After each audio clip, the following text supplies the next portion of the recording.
And now, the second program in our series, A Princess of Mars.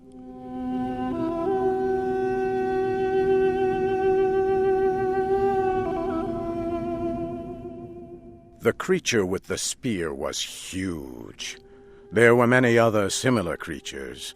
They had ridden behind me on the backs of large animals. Each of them carried a collection of strange-looking weapons. The one with the large spear got down from the back of his animal and began walking toward me. He was almost 5 meters tall and a dark green color. Huge teeth stuck out of his face, and his expression showed much hate and violence. I immediately knew I was facing a terrible warrior.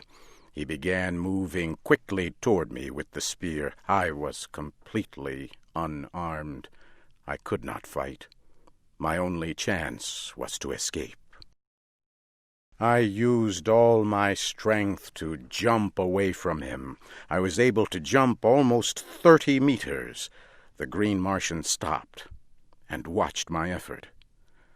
I would learn later that the look on his face showed complete surprise. The creatures gathered and talked among themselves.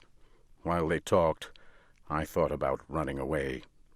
However, I noticed several of them carried devices that looked very much like rifles. I could not run. Soon all but one of the creatures moved away. The one who had threatened me stayed. He slowly took off a metal band from his arm and held it out to me. He spoke in a strange language. Niktu Maktuta Sakota. Slowly he laid down his weapons. I thought this would have been a sign of peace anywhere on Earth. Why not Mars, too? I walked toward him, and in a normal voice announced my name, and said I had come in peace. I knew he did not understand, but like me, he took it to mean that I meant no harm. Slowly we came together. He gave me the large metal band that had been around his arm. He turned and made signs with his hands that I should follow him. Soon we arrived at the large animal he had been riding. He again made a sign with his hands that I should ride on the same animal behind him. The group turned and began riding across the land. We moved quickly toward mountains in the distance.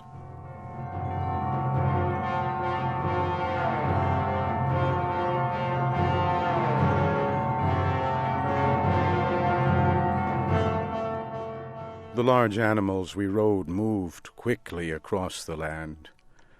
I could tell from the surrounding mountains that we were on the bottom of a long, dead sea. In time we came to a huge city. At first I thought the city was empty. The buildings were all empty and in poor repair. But soon I saw hundreds of the green warriors. I also saw green women and children. I soon learned about many cities like this. The cities were built hundreds of years ago by a people that no longer existed. The Green Martians used the cities. They moved from one empty city to another, never stopping for more than a day or two.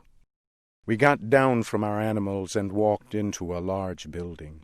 We entered a room that was filled with fierce green warriors.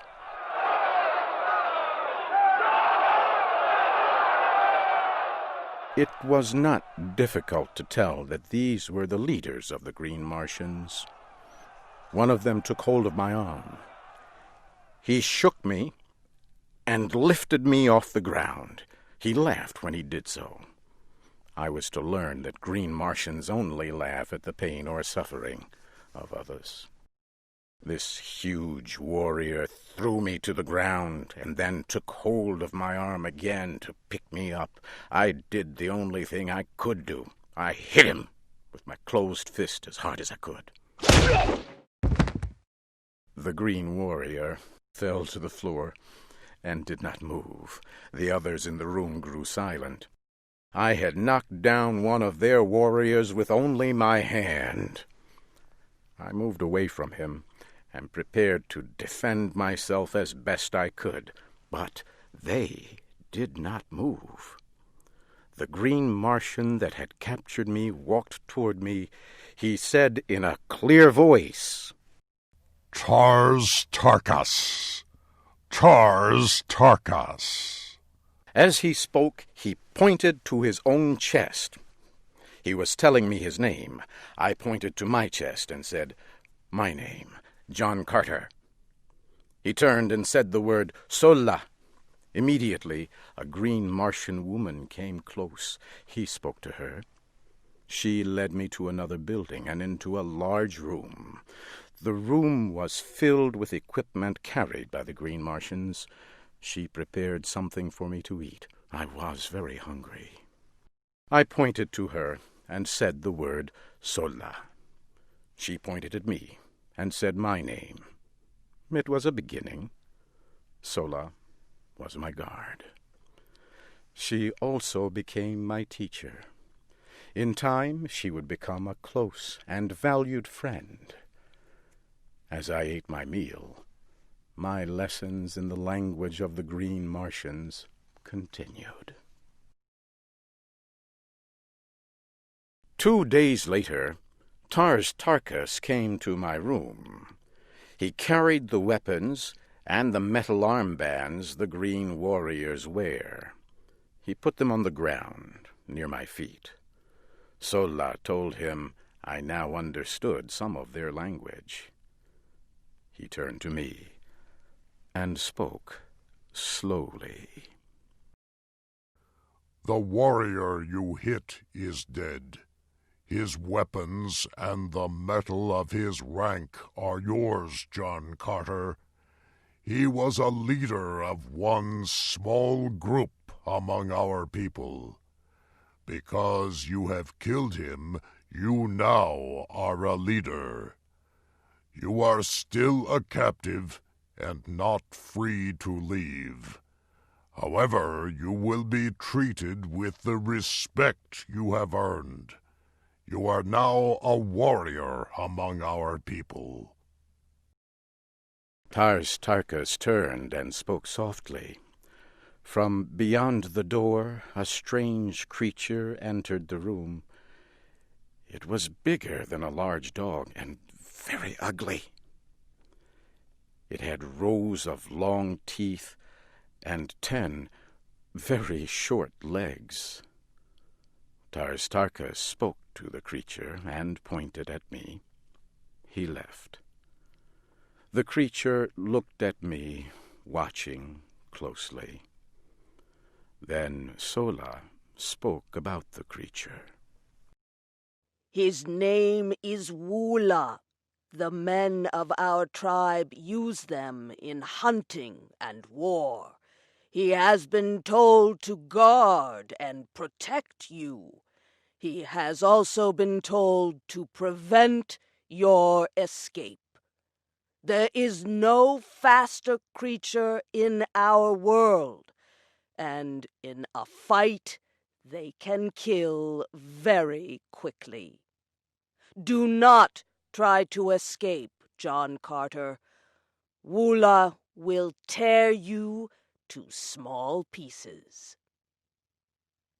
I continued to watch the creature named Woola.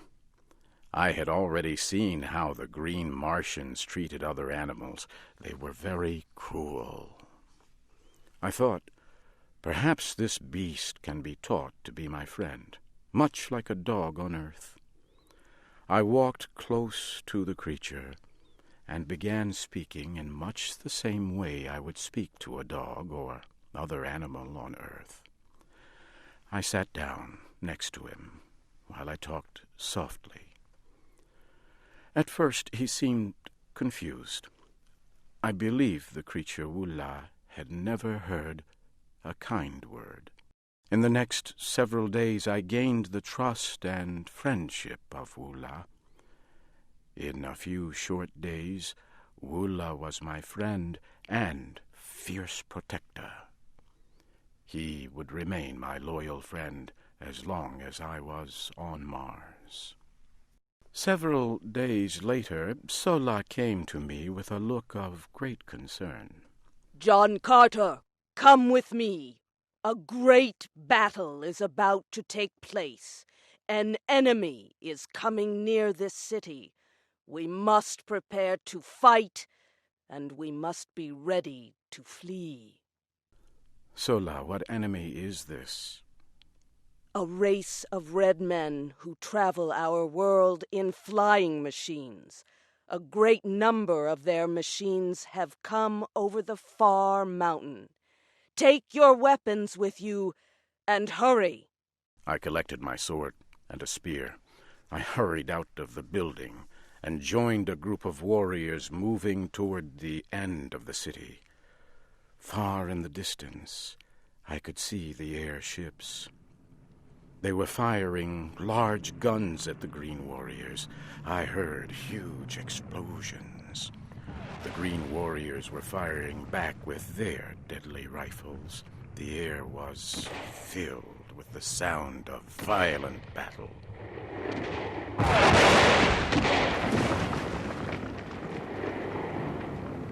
Suddenly, a huge airship exploded. It came down crashing near me. Red Martians were falling from the side of the huge ship, and then it exploded again.